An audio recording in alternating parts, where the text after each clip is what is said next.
Hello বন্ধুরা, আমি শাকগন্ডিল। আজকে এই ভিডিওতে বেশ কিছু সিনেমা সংক্রান্ত আপডেটস আপনার সঙ্গে শেয়ার করব। প্রথম আপডেটটা ইয়াশ রাজের স্পাই ফ্র্যাঞ্চাইজির আলফাকে কেন্দ্র করে ওয়ার 2 এর পরবর্তীতে যে ছবিটা মুক্তি পেতে চলেছে, আলিয়া ভাট এবং শারবারি ওয়াগ সেই ছবিতে একসঙ্গে কাজ করছেন, সে ব্যাপারে আপডেট প্রিভিয়াসলি আপনার সঙ্গে শেয়ার করেছি।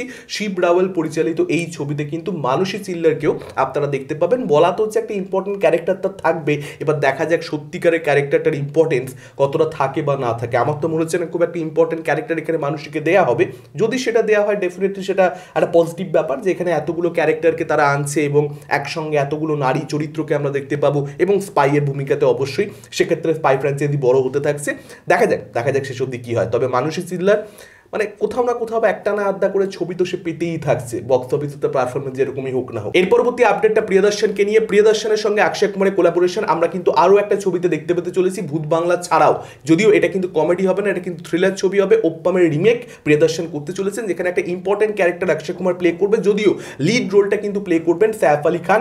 সাইফ আলী খান ভার্সেস অক্ষয় কুমার, এই ব্যাটেলটা কিন্তু এই ছবির মধ্যে আমরা দেখতে পেতে চলেছি। এরকমটাই আপডেট। 2025-এর আগস্ট মাস থেকে এই ছবিটা শুটিং স্টার্ট হবে এবং 2026-এর সেকেন্ড হাফে কিন্তু এই ছবিটা মুক্তি পাবে কোনো এক সময়। যদি এক্স্যাক্ট রিলিজ ডেট সম্পর্কে এখন অব্দি মেকাররা কিন্তু কিছু জানায়নি। তবে অক্ষয় কুমারের সঙ্গে সাইফ আলী খানের জুটি, তাদেরকে আমরা দেখতে পেতে চলেছি। আবার প্রিয়দর্শন ডিরেক্টর, ডেফিনেটলি সেটা নস্টালজিক করে তুলবে অডিয়েন্সকে। এবার দেখা যাক এই ছবিটা কতটা ভালো প্রিয়দর্শন বানান এবং বক্স অফিসে কিরকম কি কালেকশন করে না করে। এখানে আমি অক্ষয় কুমারের প্রশংসা করবো, সে একটা ভিলেন প্লে করছে সাইফ আলী খানের বিরুদ্ধে। এরকম নয় যে রজনীর বিরুদ্ধে। রজনীর বিরুদ্ধে সে রোবট 2.0 করেছে, আমি বুঝতে পারি, হি ইজ রজনী, কিন্তু সাইফ আলী খানের বিরুদ্ধে এটা কিন্তু খুব বড় সিদ্ধান্ত।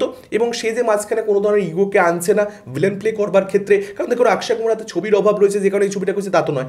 অক্ষয় কুমার হাতে ভাই ছবির অভাব নেই, সেটা গোটা বছরে সে যত ছবি করে আমরা পরিষ্কার বুঝতে পারি। তো এটা কিন্তু কোথাও একটা সে বুঝতে পারছে যে ক্যারেক্টারটা ভালো মেবি, যে কারণে সে এই ক্যারেক্টারটা মানে নিচ্ছে যে হ্যাঁ ভাই চলো আমি করি, ইগোকে মাঝখানে আনবো না, যে সাইফ আলী খানের এগেন্স্টে ভিলেন প্লে করে কী হবে এইসব সে ভাবছে না।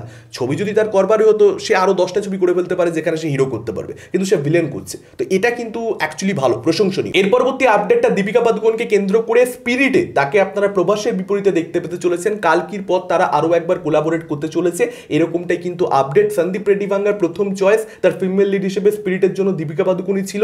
যদিও প্রথমবার কিন্তু অফার রিজেক্ট করে দিয়েছিল দীপিকা পাদুকোন, কারণ প্রেগনেন্সি। এবং পরবর্তীতে যখন স্পিরিটের শিডিউল পোস্টপন্ড হয়, যখন শুটিংটা লেট করে স্টার্ট হবে এটা জানতে পারে মেকাররা, রিয়েলাইজ করে এবং তারপর দীপিকাকে আরও একবার তারা অ্যাপ্রোচ করে।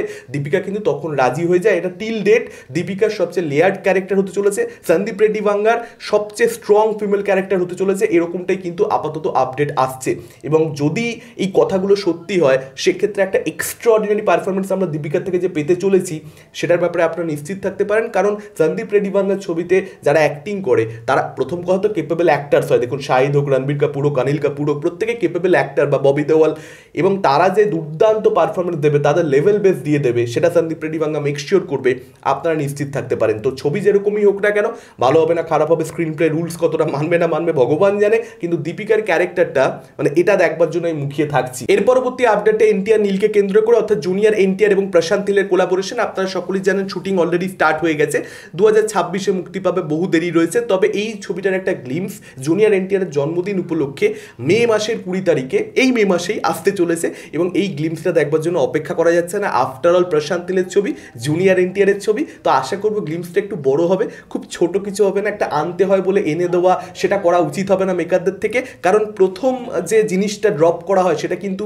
অডিয়েন্সের ক্ষেত্রে একটা বিশাল বড় ফ্যাক্টর। মানে একটা হয় না যে প্রথম ইমপ্রেশন হচ্ছে লাস্ট ইমপ্রেশন, তো সেটা মাথায় রেখে মেকাররা এখানে গ্লিমসটাকে ডিজাইন করবে, মেকাররা সেটাকে সামনে আনবে। যার জন্মদিন চলো একটা করে দিই, এরকম একটা মানে দায় সারা মনোভাব তাদের দিক থেকে থাকবে না গ্লিমসের ক্ষেত্রে, এটাই আমি আশা করবো। এবং যদি রক সলিড কিছু হয় সেক্ষেত্রে এই ছবিটাকে নিয়ে যে হিউজ একটা বাস তৈরি হয়ে যাবে। এবং জুনিয়র এনটিআর আপনারা জানেন হিন্দি বেল্টেও কিন্তু মার্কেট ভালো, দেবারার কিন্তু রিপোর্টস খারাপ ছিল, তারপরে কিন্তু বক্স অফিসে একটা জেনুইন কালেকশন করতে পেরেছিল।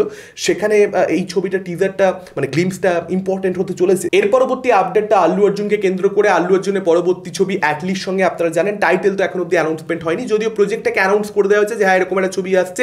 এবং সেই অ্যানাউন্সমেন্ট ভিডিওটা প্রত্যেকেরই খুব ভালো লেগেছে এবং দুর্দান্ত কিছু একটা অ্যাটেম্প্ট এখানে অ্যাটলি করবার চেষ্টা করছে, যেরকম সে আগে কখনো করেনি, একটা নতুন ওয়ার্ল্ড ক্রিয়েট করতেছে, সেটা আমরা বুঝতে পেরেছি। তো লয়েড স্টিভেন এখানে ফিটনেস কোচ হিসেবে কাজ করছে আল্লু অর্জুনের সঙ্গে, এরকমটাই কিন্তু জানতে পারা যাচ্ছে এই ক্যারেক্টারে অভিনয় বা এই ক্যারেক্টারগুলোতে। কারণ আফটার অ্যাটলিস্ট ছবি তো কটা ক্যারেক্টার আল্লু অর্জুন প্লে করবে আমরা কেউ জানি না, তো সেখানে বডি ট্রান্সফরমেশনের প্রয়োজন রয়েছে, যে কারণে এখানে ফিটনেস কোচ লয়েড স্টিভেনের সঙ্গে কিন্তু কোলাবোরেট করেছে আল্লু অর্জুন। এবং লয়েড স্টিভেন আপনাদেরকে জানিয়ে রাখি এর আগে জুনিয়র এনটিআর মহেশ বাবু, রণবীর সিং এর সঙ্গেও কিন্তু কোলাবোরেট করেছে। তো প্রথমবার কোনো ইন্ডিয়ান সুপারস্টারের সঙ্গে কোলাবোরেট করছে লয়েড স্টিভেন এরকম ব্যাপারও নয়, সে রিনাউন্ড। এবার দেখা যাক বডি ট্রান্সফরমেশন করবার পরবর্তীতে মানে আল্লু অর্জুনকে আফটার অল এই ছবিতে আমরা কিরকম ভাবে দেখতে পাই, সেটাও কিন্তু একটা সারপ্রাইজ হতে চলেছে। এটা ছিল আজকের ওভারঅল ভিডিও। আপনাদের কি মতামত আপনারা ডেফিনেটলি সেটা কমেন্ট করে আমাদের জানাতে পারেন। এই ভিডিওটা ভালো লাগলে লাইক করতে পারেন, শেয়ার করতে পারেন, আমাদের চ্যানেল নতুন হলে চ্যানেলটাকে অবশ্যই সাবস্ক্রাইব করতে পারেন। আজকের মতন টাটা, চোখ রাখুন পরবর্তী ভিডিওতে।